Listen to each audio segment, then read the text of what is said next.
Hello, good evening. My name is Dadul Bhutia, and in this video, I'm going to explore the core teachings of Buddha on suffering, pain, nirvana, and rebirth through a simple questions and answer format. Instead of complicated philosophy, we break it down into direct questions people actually ask, like what suffering really means, whether physical pain can end, and what nirvana actually is. So here comes the first questions. What did Buddha fundamentally teach about life and suffering? Right? So according to Gautama Buddha, human life is marked by dukkha, often translated as suffering, but more accurately meaning unsatisfactoriness or unstable. He taught the Four Noble Truths. Life contains dukkha, which is suffering, first one, or unsatisfactoriness. Dukkha has a cause, which are craving, attachment, and ignorance, etc. Second, dukkha can cease. Third, and there is a path to its cessation. The fourth.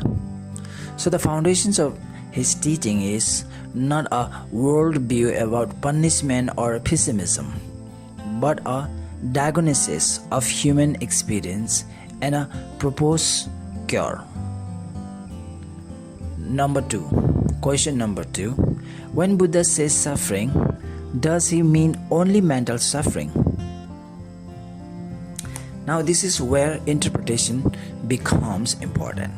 In many teachings, dukkha includes physical pain. Example, sickness, aging, injury, emotional distress, existential dissatisfactions. Right? However, Buddha makes a key distinction. Physical pain, which is bodily sensation. One, mental suffering, how the mind reacts to pain. So these are two different. For example, a sick body is physical pain. This should not happen to me plus fear plus resistance is equal mental suffering. So Buddha's focus is primarily on second layer, mental suffering. Third questions. So is sickness or aging considered suffering or not? This is the most controversial questions, right? So is sickness or aging considered suffering or not? In Buddhist analysis, yes, aging, sickness, and death are included under dukkha. Now see, these are included under dukkha, but there comes the but, right? We'll see, but not in a simple sense. It means they are unavoidable conditions of existence. Yes, these are unavoidable, inevitable, right? They become suffering because beings cling to permanence, control, and comfort. So Buddha's framework is sickness exists. Now hear me very carefully, right? Suffering arises when the mind resists sickness and cling to it. Cling to it should not be happening. I hope you are getting my point, right? Now question number 4. Does Buddha claim physical pain can be completely removed? No. This is a critical point again. I think the most critical point. Buddha does not teach that enlightenment removes aging, sickness, bodily pain, death, and etc. Even an awakened person is still said to have a body, and a body still follows natural biological laws. What changes is fear of pain, psychological resistance, mental anguish layered on top of the pain. So, pain may remain, but suffering in the psychological sense can end. What a tricky, huh? Now, question number 5. If physical pain remains, is Buddhism only about mental suffering? Obviously, this question should be come, right? Need to arise, right? If physical pain remains, then Buddhism is only meant for mental suffering. In practical terms, yes, largely, Buddha's solution is aimed at mental suffering, existential dissatisfactions, emotional distress rooted in craving. He is less concerned with eliminating all physical discomfort, which he considers structurally unavoidable in embodied life, and more concerned with eliminating the inner compulsions that turns pain into suffering. Are you getting my point now? There is a difference, right? Difference coming from the pain and a suffering. So his teachings is not a pain-free body system, but a mind-free from a bending reaction system.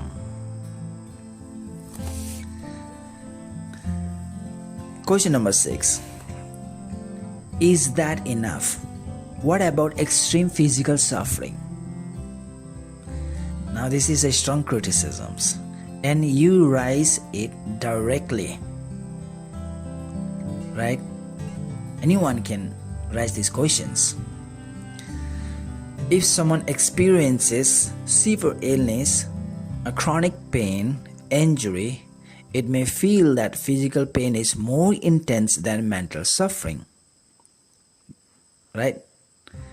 A Buddhist response would be, physical pain cannot always be removed, but mental amplifications of it can be reduced or eliminated. So what would be our critiques? Our critiques is essentially, if physical suffering dominates, why not slope that instead, right? Buddha's answer is, because physical suffering is part of existence and mental freedom is what can be fully transformed. Whether that is satisfying depends on your philosophical stance or not. Question number 7. What is Nirvana then? Nirvana is central here.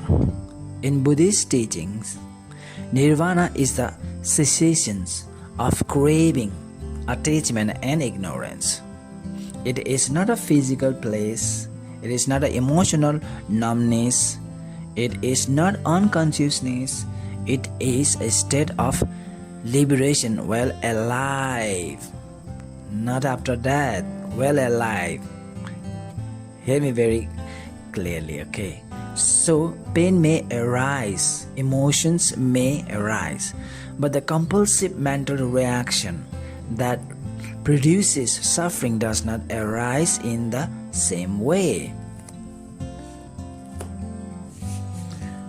Number 8. Question number 8. Is nirvana like becoming stone-like or emotionless? Answer, no. That is a misunderstanding Buddha explicitly avoids. A stone has no awareness, but nirvana involves awareness, clarity, responsiveness, but without clinging or aversions. So it is not deadness, but freedom within experience. Question number 9. What happens after death for someone who attained nirvana? After the death of an enlightened person, Buddhist texts use the term parinirvana, This refers to final passing away after enlightenment.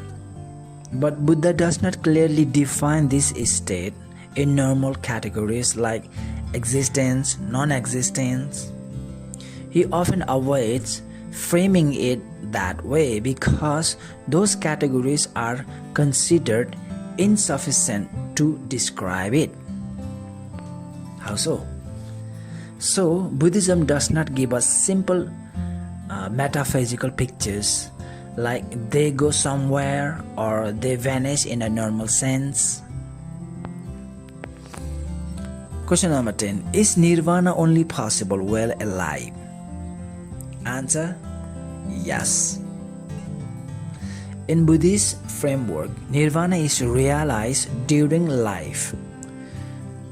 Parinirvana refers to what happens after death or at death. Parinirvana refers to the persons after death who is already enlightened while alive. So enlightenment is not a post-death achievement but a transformation of experience while alive. Question number 11.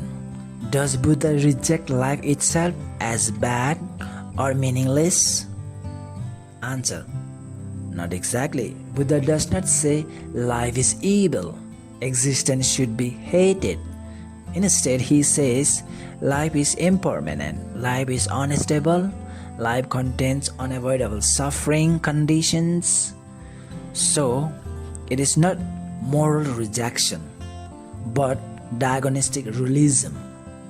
However, he does conclude that there is a state more stable than ordinary existence, which is nirvana, of course. Question number 12. Is nirvana better than life? According to Buddha or Buddhist doctrine, yes. Because life involves birth, aging, sickness, death, etc. Right? Nirvana ends the cycle that produces these conditions. So from that perspective, ordinary existence is conditioned and unstable. Nirvana is unconditioned and stable because it is free from that condition. I don't know.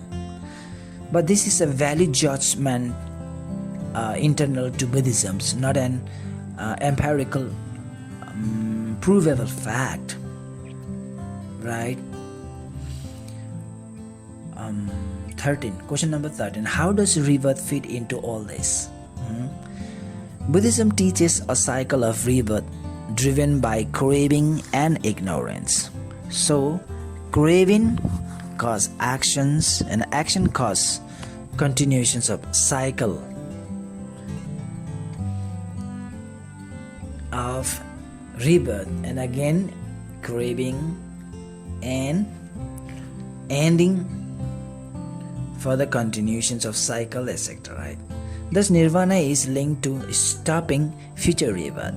This is important because it extends the idea of suffering beyond one life into a broader cycle. Number 14.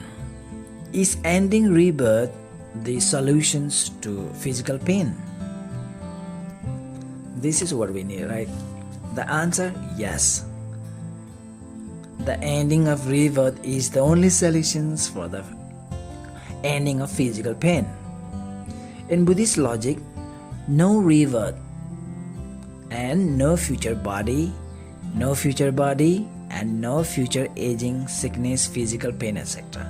So the ultimate solution is not fixing this body permanently, but stopping the cycle that produces new bodies. Interesting. Question number 15. How does one stop rebirth? Buddhism teaches the Noble Eightfold Path. Right understanding, right intention, and ethical conduct, mental discipline, mindfulness, all aimed at ending craving, attachment, ignorance, and so. So no craving means nirvana. Nirvana means no rebirth. Question number 16. Is this scientifically proven? No. This is a key distinction. Claims such as rebirth, nirvana after death, karmic cycle are philosophical, religious frameworks, not empirically verified scientific facts. So acceptance depends on your belief, or master's interpretations, or personal practice or experiences. Final summaries. From our entire line of questioning and answering, the core Buddhist positions can be compressed into a few points. Physical pain exists and cannot be fully eliminated while alive. Mental suffering arises from craving and resistance. Nirvana is free from that mental suffering. Enlightenment does not guarantee a pain-free body. The ultimate Buddhist solution is ending rebirth, not improving physical comfort indefinitely. So these ideas are philosophical, not scientifically proven fact, as I said earlier. Thank you, and this much for today.